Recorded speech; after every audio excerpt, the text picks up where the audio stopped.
Earliest supply date helps prevent backdating of transactions, and it can be maintained at the company level or individual modules. So earliest supply date, this is a screen we'd be looking at to get started. And in the lower right corner, we'd look at new, because we want to look at a new module or transaction type. And when we do the drop down on transaction type, we have different choices: the general journal, cash, AR, AP, inventory, or asset management. Most of the time, other than inventory, all those other modules answer up through accounting. So that gets into a management concept of, do I want to try and theoretically close the AR or AP separately? Well, Epicor is very date sensitive. If we use the guiding light of never changing the apply date, then you might not get the same benefit that you thought you might get out of closing individual modules by themselves. So in this example, we're going to pick inventory and production. And when we set that earliest apply date for inventory and production, that will prevent them backdating a transaction on this screen prior to September 1. So it could be, in this example, September 4th or 5th, and someone might want to do a quantity adjustment because they figured out that they had processed a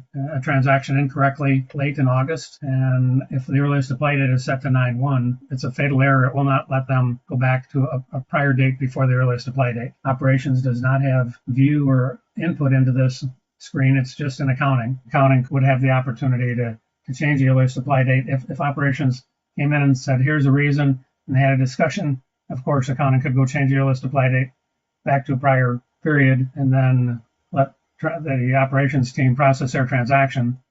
That's the good news. The bad news is then accounting would need to rerun capture and post that transaction into our general ledger. And then depending on the materiality of it, they should reissue the financial statements because they would have changed those numbers. So when earliest apply date goes hand in hand with closed fiscal period. And from a housekeeping standpoint, when we look at this screen in the lower right corner, we have our earliest apply date set to 9/1. So that tells us that we're going to be in the fiscal month of September, in the 9th period. And future periods, October, November, and December, are closed.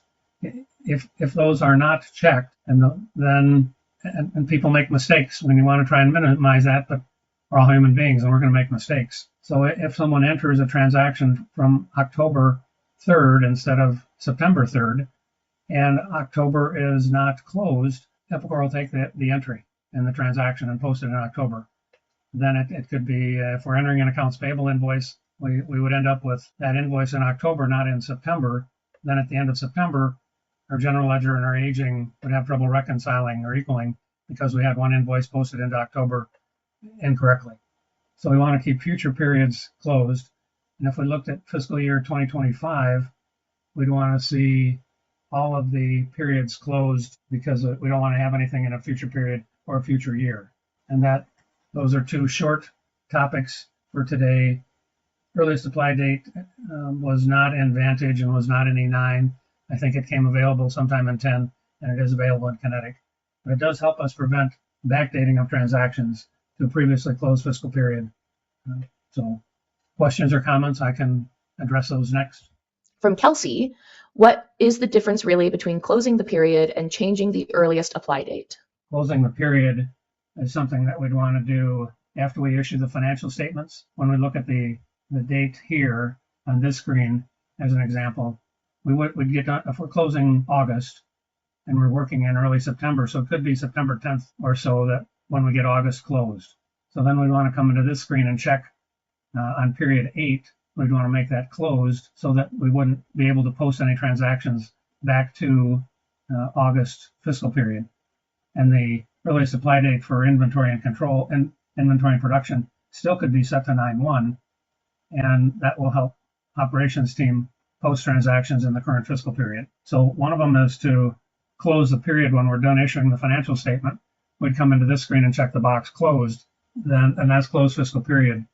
Different than earliest apply date, where we'd want to prevent the ability or the opportunity to backdate the transaction.